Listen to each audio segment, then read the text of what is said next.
In the early hours before dawn, a guard walked the quiet rows of a prison that was supposed to be impossible to leave. The island around him was dark. The water beyond the walls was colder than it looked, restless even when the city lights shimmered peacefully across the bay. Everything about the place had been designed to discourage hope. The bars, the towers, the locked doors, the long stretch of water, the current that moved in silence. Inside one cell, a man appeared to be asleep. A blanket rose where shoulders should have been. A head rested on the pillow. Hair showed against the dim light. Nothing, at first glance, seemed unusual. Then the guard reached through the bars, and the head came loose. It was not a sleeping man. It was a carefully made imitation, shaped from simple materials, painted to look human, and placed there to borrow a few extra hours from the night. In another cell, the same discovery was waiting. And in another, by the time the prison fully understood what had happened, 3 men were gone. 1 man had been left behind, and the dark water surrounding the island had become the center of a question that still has not fully settled. Did they vanish into the bay, or did they pass through the night and into history? Welcome back to the channel. Tonight, we are settling into a calm, true crime story for sleep, told slowly, with care, and with respect for the real people and real records behind the case. This episode follows one of the most famous prison disappearances in American history. It is not a story of graphic violence. It is a story of patience, routine, isolation, ingenuity, and uncertainty.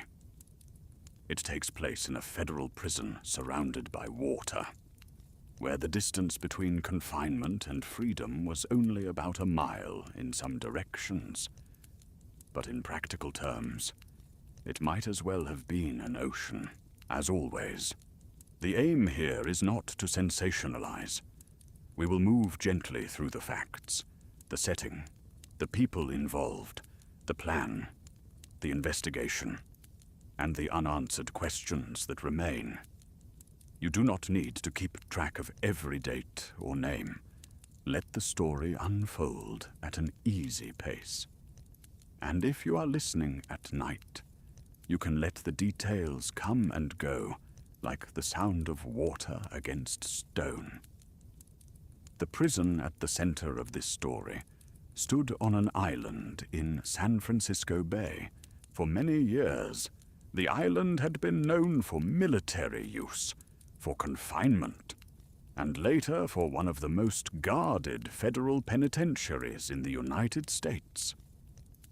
By the 20th century, the place had developed a reputation that reached far beyond California.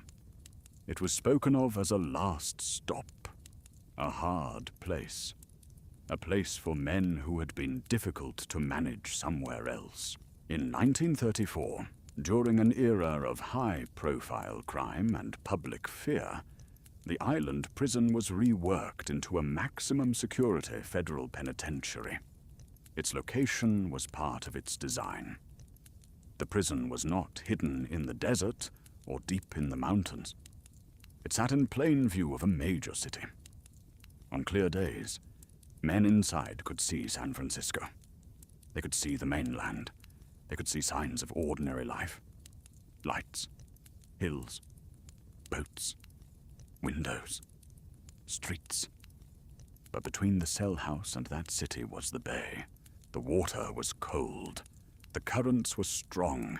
The tides did not move with human wishes. Prison officials understood that the island itself was a wall.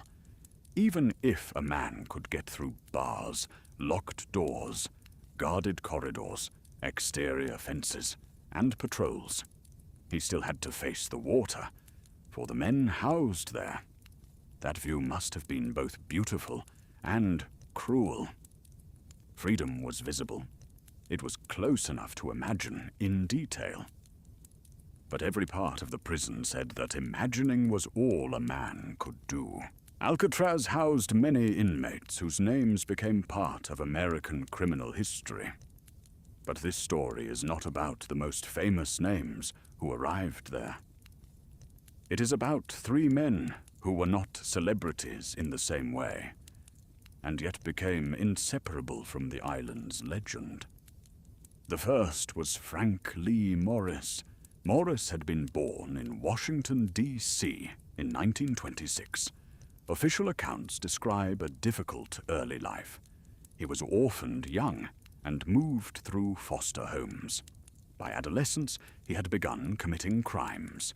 Over time, his record grew to include burglary, bank robbery, and other offenses.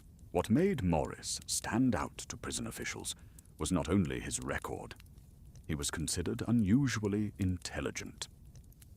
In later summaries of the case, he is often described as a central planner, a man with patience and a mind suited to details.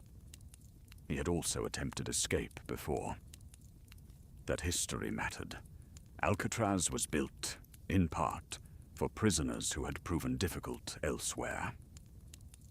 Morris arrived at Alcatraz in January of 1960. Later that same year, John William Anglin arrived. John Anglin had been born in Georgia in 1930. He was one of the Anglin brothers, part of a large family with roots in the rural South. The family's life, like many families of the time and place, included movement, labor, and hardship. John and his younger brother Clarence would later become closely linked in both crime and legend. Clarence Anglin was born in Georgia in 1931. He was only about a year younger than John. The brothers were described in many accounts as close, capable, and resourceful. Before Alcatraz, both had been convicted for an armed bank robbery in Columbia, Alabama. Like Morris, they had histories that included escape attempts or behavior that made prison authorities see them as risks. Clarence arrived at Alcatraz in early 1961. There was also a fourth man involved in the escape plan, Alan West. West is sometimes treated as a smaller figure in the story because he did not leave the island that night. But without him, the investigation may have understood far less about the plan. After the escape was discovered, West provided information to authorities. His account helped investigators reconstruct what the men had prepared, how they had prepared it, and where they intended to go. The men were housed in cells near one another. That detail was important. In a prison built on routine, proximity could become opportunity. Small conversations could become plans. Shared frustrations could become a project. Time, which was one of the heaviest burdens of prison life, could also become a tool. The plan did not begin with a dramatic rush. It began with patience. According to the FBI's reconstruction, the men began working toward the escape months before the night itself. One of them found old saw blades. The group used crude tools and prison materials. They worked slowly around the air vents at the backs of their cells, making many small holes so sections of weakened wall could eventually be removed. Behind the cells was a utility corridor. It was not a broad passage designed for escape. It was a hidden service space, a narrow area used for the building itself. But to a man trapped in a cell, Even a maintenance corridor could look like a road. The prisoners concealed their work carefully. They hid holes with objects in their cells. A suitcase. Cardboard. Whatever could cover the evidence long enough to survive inspections. Noise was another problem. Chipping, scraping, drilling, and loosening concrete are not silent acts. In a prison, sound carries. The men needed ways to make ordinary noises cover extraordinary ones. They made tools. One of the most famous was a homemade drill, built using the motor from a broken vacuum cleaner. They also used simple metal items, such as spoons, and whatever could be shaped into a tool. In the mythology of the case, the spoon is often remembered because it is so humble. A spoon belongs in a dining hall. It belongs to routine. It does not look like the beginning of a tunnel. That is part of why the story endures. The materials were ordinary. The result was not. Above the cell block, in a concealed area, the men created a kind of secret workshop. There they gathered and prepared the items they believed they would need after leaving the building. More than 50 raincoats were collected, stolen, or otherwise obtained. These were not just for wearing. The men stitched and sealed them into life preservers and a makeshift rubber raft. The FBI described the raft as about 6 by 14 feet. The seams were carefully worked, and investigators later concluded that heat and pressure from prison pipes may have been used to help seal the material. They made wooden paddles. They created dummy heads. They used plaster, paint, soap, paper, human hair, and other materials to create figures that could rest in their beds while the real men moved through the prison structure. The purpose was simple and dangerous. The dummies did not need to fool anyone in daylight. They needed only to survive brief nighttime checks. They needed a guard, passing in dim light and routine expectation to see what he expected to see. A prisoner asleep. In a place like Alcatraz, routine was powerful. Guards made counts. Doors locked and unlocked according to schedule. Men ate, worked, returned, and slept according to the clock. That routine was meant to create control. But routine can also create blind spots. When a person sees the same thing every night, the mind helps complete the picture. A blanket, a head, a shape in the bed. Enough. The men were preparing not only to get out of their cells, but to get out of the prison building, off the island, and across the water. That meant several separate escapes had to happen in sequence. First, out of the cell, then into the utility corridor, then upward, then onto the roof, then down from the building, then across fences and ground to the shoreline, then into the raft, then into the bay. And after all of that, if the water did not defeat them, there was still the question of land. Where would they go? How would they move? How would they avoid every law enforcement agency searching for them? According to information later provided to investigators, the intended route may have included reaching Angel Island, then crossing Raccoon Strait into Marin County. The plan reportedly included stealing clothing and a car once they reached land, but plans made in cells are not the same as plans tested in cold water. And on the night of June 11th, 1962, the plan left paper, talk, and imagination behind. The crime in this case was not the original bank robberies that brought the men to prison, although those crimes formed the path that led them there. The crime at the center of this story was escape. On the evening of June 11th, 1962, the Federal Penitentiary on Alcatraz Island entered the hours that should have been quiet. Men were in their cells. Guards performed checks. The bay moved around the island. San Francisco glowed in the distance.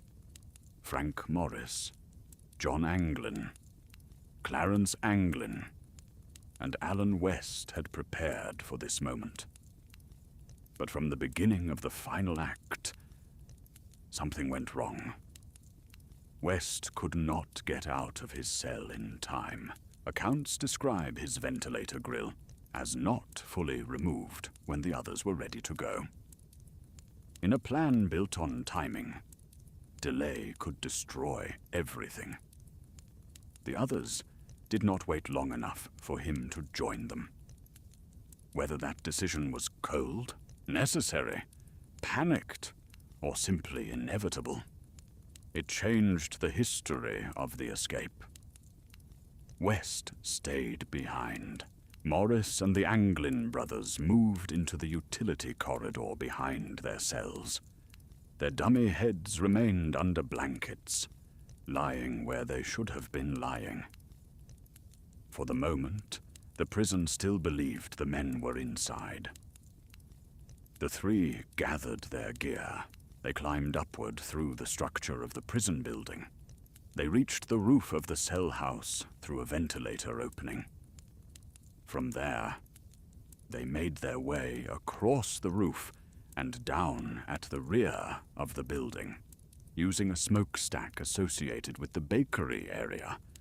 Imagine the pace. Yeah, they could not move like men in a race. Too much noise would betray them. A dropped tool, a scrape, a loud breath at the wrong moment, the sudden metallic sound of something striking the roof. Any of these could have ended the attempt. They had to move with urgency and restraint at the same time. Below them was the prison that had held them. Around them were guards, towers, fences, lights, and the open exposure of the island. Ahead of them was water.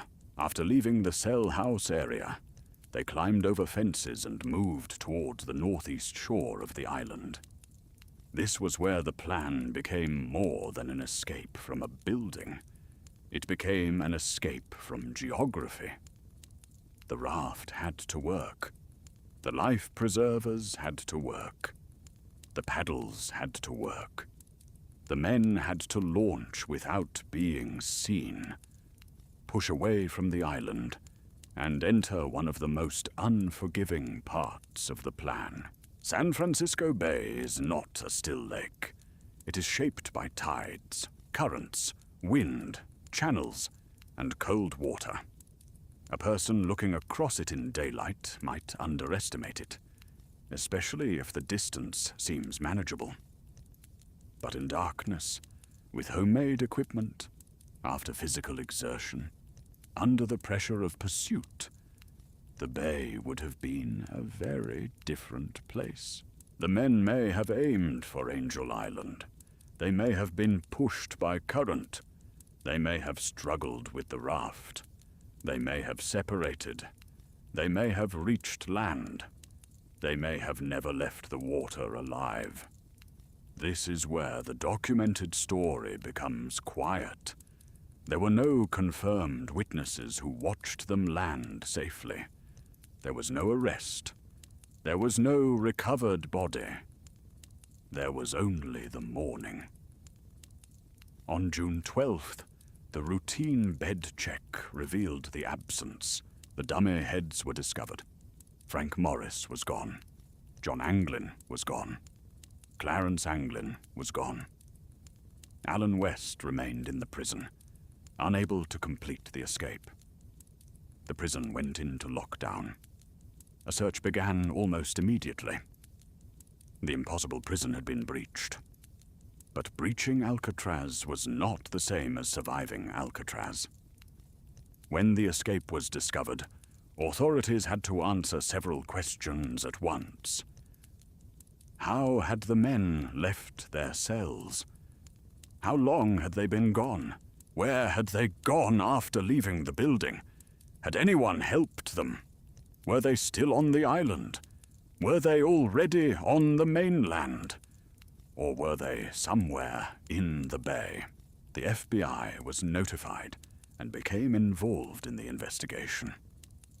The Coast Guard, prison authorities, and other agencies also took part. The island was searched. The water was watched. Leads were sent to FBI offices around the country. Relatives were interviewed. Identification records were gathered.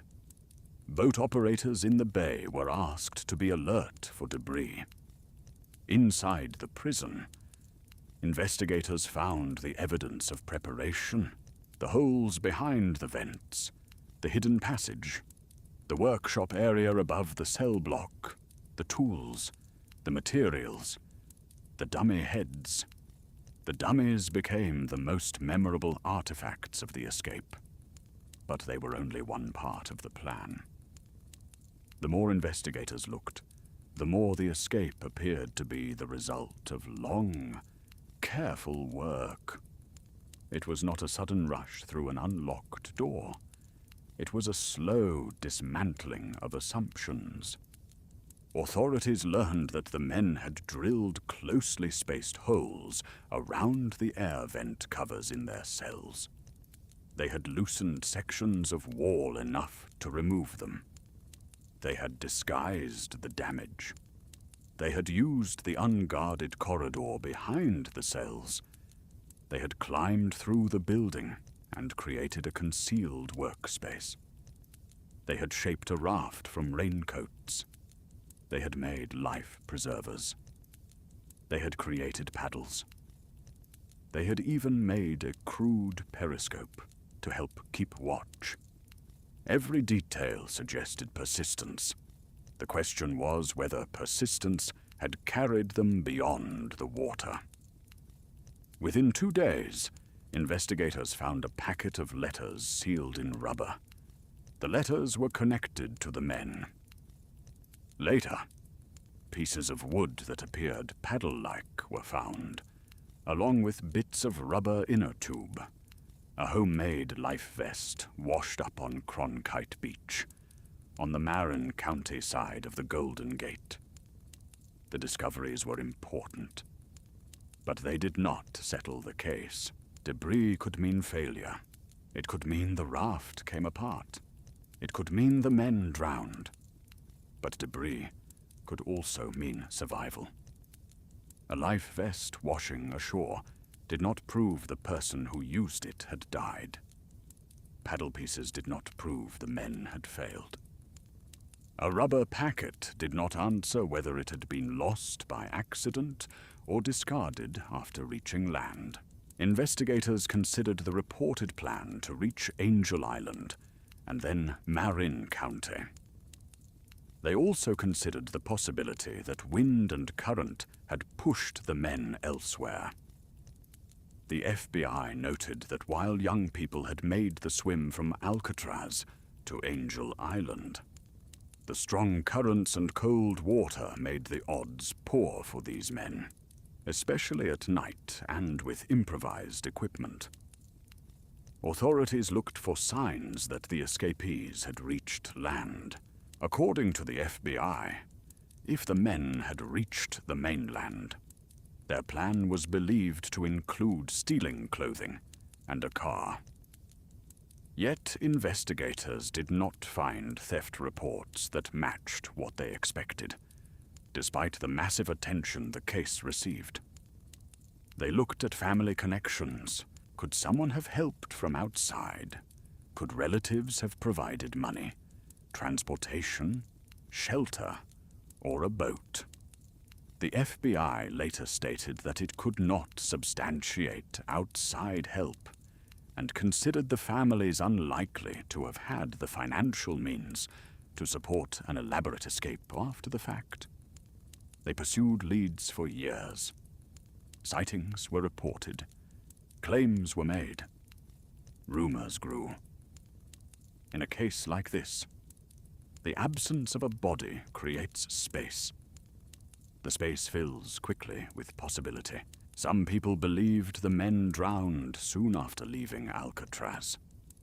This was the official investigative conclusion favored by the FBI after years of work.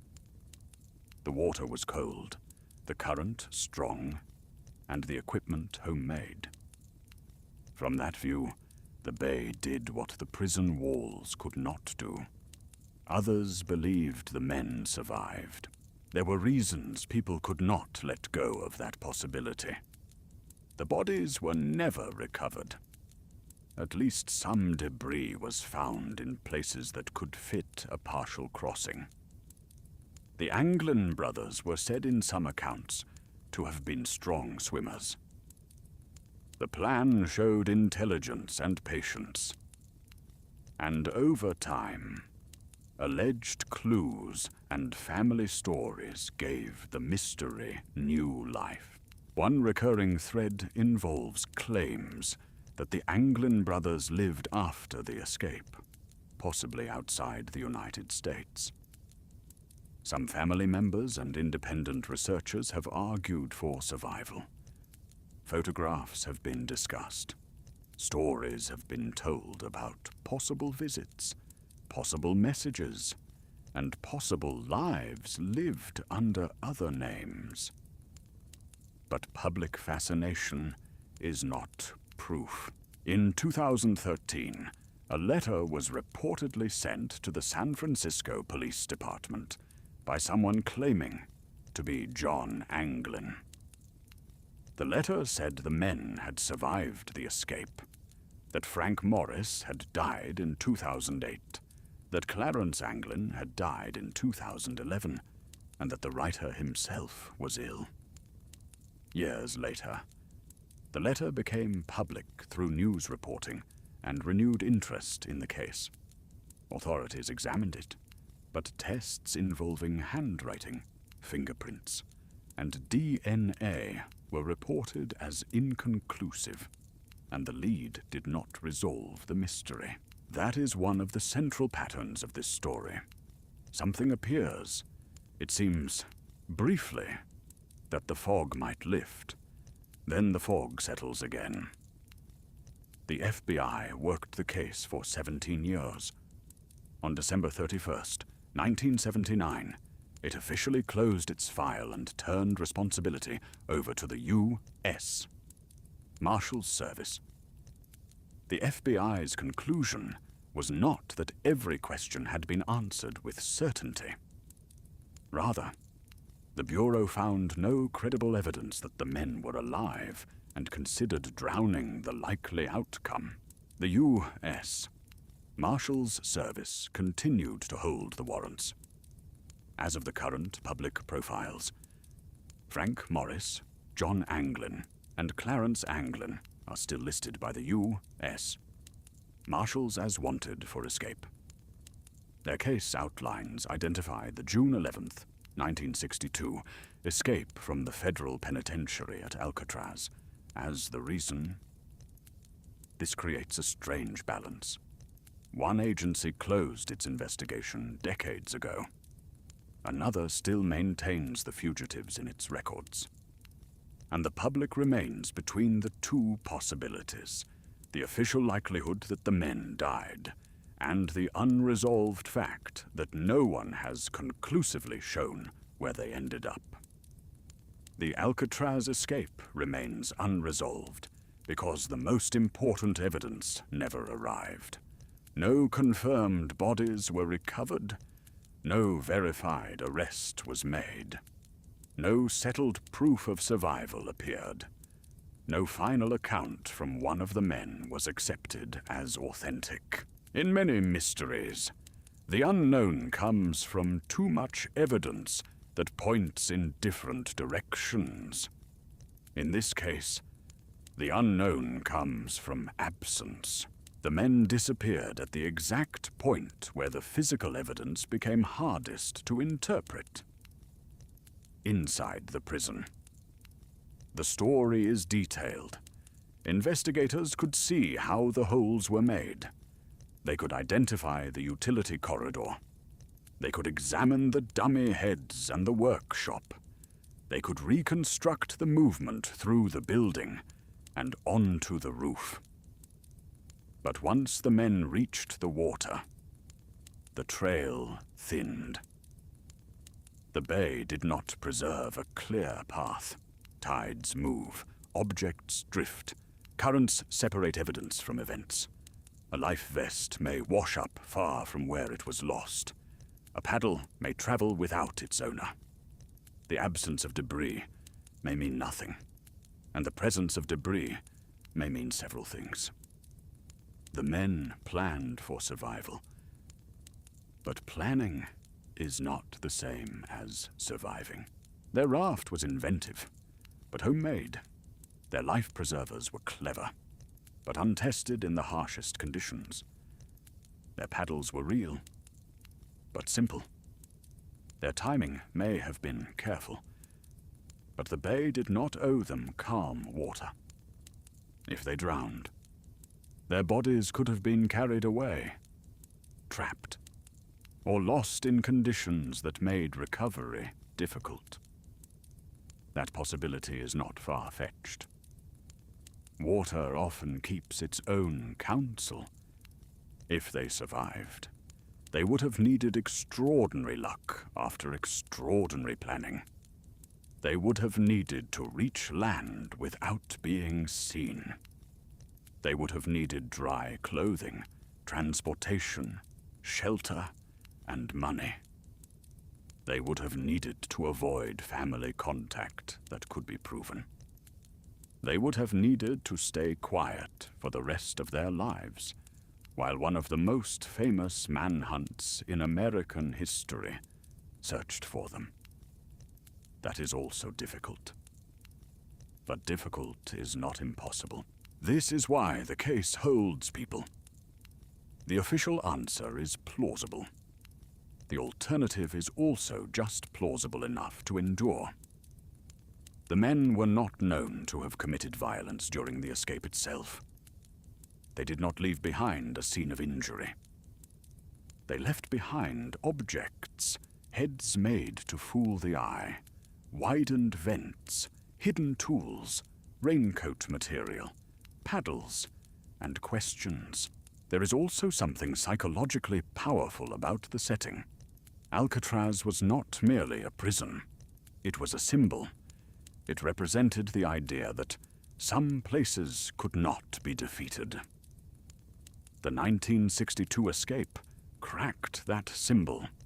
Even if the men died in the water, they had still left the cells. They had still reached the edge of the island. They had still forced the prison to admit that its walls were not absolute. But if they lived, the meaning changes again. Then the escape becomes not only a breach, but a success. A complete disappearance. A quiet victory over one of the most guarded places in the country. Because no final proof exists, each generation inherits the mystery in a slightly different form. In the years after the escape, investigators followed tips and rumors. Later, documentaries and articles revisited the case. Then came new claims, possible photographs, family theories, and the alleged letter. Each time, the public returned to the same simple question. Did they make it? It is a question made stronger by its plainness. There are no complicated legal theories required to understand it. No elaborate forensic language is needed. The story narrows to 3 men. A dark night. A raft made from raincoats, and a stretch of water. The answer is somewhere between the island and the shore. Today, Alcatraz is no longer a working federal penitentiary. Visitors walk through the cell house. They stand near the rows of bars. They look into cells that once held men in long routines of confinement. They see the remains of a place that was built to control movement, sound, time, and hope. Among the most remembered images are the dummy heads. They are unsettling, but not in a loud way. Their power is quiet. They represent the moment when the prison looked at a bed and saw what it expected, while the real person was already gone. That is the heart of the escape. For months, perhaps longer in thought, the men worked in the small spaces where routine did not look closely enough. They widened openings by fractions. They gathered raincoats. They shaped faces. They listened. They waited. They turned the ordinary objects of prison life into parts of a door. Then, on one June night, Frank Morris, John Anglin, and Clarence Anglin left their cells. Alan West remained behind. The prison discovered the absence in the morning.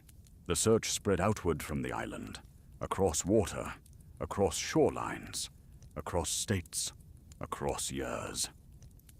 The FBI eventually concluded the men most likely drowned. The Yorkese marshals kept the warrants alive. Families, researchers, and the public continued to wonder. There is a particular kind of silence in unresolved cases. It is not empty silence.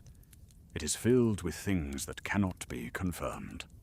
A possible sighting, a washed-up object, a letter that cannot prove itself, a family story, a photograph that invites belief but does not settle the record. The Alcatraz escape lives in that silence. The men may have entered the water and been taken by the bay before sunrise. They may have reached land cold, exhausted, and frightened, then vanished into lives so quiet that no one could prove them. We do not know. What we do know is that on June 11th, 1962, 3 prisoners escaped from one of the most secure prisons in America. They left behind false heads in their beds, widened vents in their cells, a hidden workshop above the cell block, and a mystery large enough to outlive the prison itself. The island remains. The water still moves around it. And somewhere in the distance between stone and shore, the final answer remains just out of reach. Thank you for listening. Tonight's case was the escape of Frank Morris, John Anglin, and Clarence Anglin from Alcatraz Federal Penitentiary in June of 1962. If you are still awake, let the story fade here. Picture the bay at night, the lights softened by fog, the island quiet behind you, and the water moving slowly in the dark. Rest well and take care.